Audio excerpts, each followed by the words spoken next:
After careful analysis, I've come to the conclusion that trap bar power shrugs are the best. If I can only do one style, this would hands down be it. So let's talk about the benefits. First of all, the power style in itself is always going to be better than strict.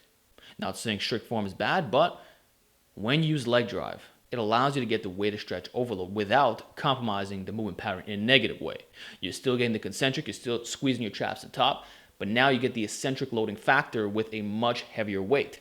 And as we all know, weighted stretching is the secret to building bigger traps. In fact, you don't need any range of motion to get yoked. As long as you are holding a weight, as seen in the farmer walk exercise, or deadlifts, or rack pulls, your traps will hypertrophy. And the power shrug combines both elements of concentric plus weighted stretch overload. And it's a very feasible movement that can be incorporated into any routine no matter what your goals may be. So it saves a lot of time as well. Now, the trap bar style is superior to other forms because it's the best movement pattern. The bar will not hit your body, as seen in a behind the back pull, okay, particularly the glutes, and it won't hit your balls or your quads. So you get the perfect weighted stretch every single time. Also, you have a neutral grip. And I've seen in some EMG data that apparently going a little bit wider than the shoulder width apart appears to be best for building up the upper traps.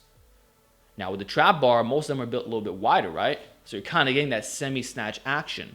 It's not totally shoulder width. You're a little bit wider and therefore you get a better stretch. On top of that, it's neutral grip. So you're not going to have that shoulder rolling action all the time. The thing is, when your arms are right by your side, it's easier to just go straight up and down. So proper form with the cheating style is easier to perform.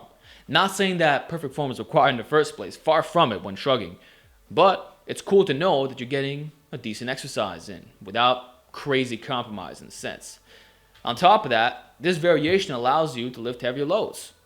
If you could do 500 pounds for reps on the standard version, maybe you can do 5.5 or even 6 on the trap bar. And the heavier you go, the more overload you're going to get. Then the other thing too with the neutral hands is that you don't actually need straps to do power shrugs. How crazy is that? With the regular versions, if you hit 3 plates and above, you have to strap up. No way around it. With the trap bar version, however, you can easily do 3, 4, 5 without any straps whatsoever. It's going to be taxing on the grip. You will feel it, but it's still doable. Unlike the standard version, which you can't do. You can't do double overhand shrugs with 500 pounds. Not going to happen, guys.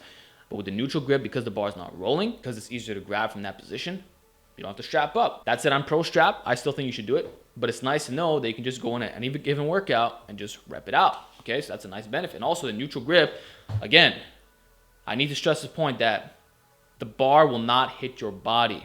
So you're maximizing the weighted stretch on every repetition. And you can get really good leg drive out of it too. You can actually bend lower because the bar is not like on your quads or whatever, right? So whatever maximizes the weighted stretch is always going to be superior. It's as simple as that.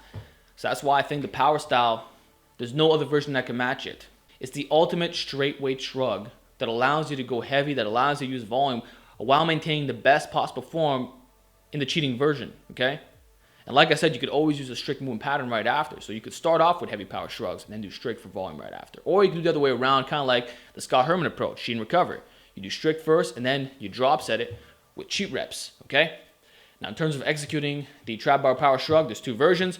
You can either just keep going like this, okay, kind of rapid, or you can take your time. Bend, shrug, boom. Bend, shrug, boom. Regardless of the style, it's going to work very effectively. This is what I recommend for people who want the best trap gains. I think it's better than the dumbbell version, better than the standard, behind the back, snatch, everything. This is the #1 way to shrug. Man, they don't call it the trap bar for nothing. It's pretty much tailor-made for shrugging.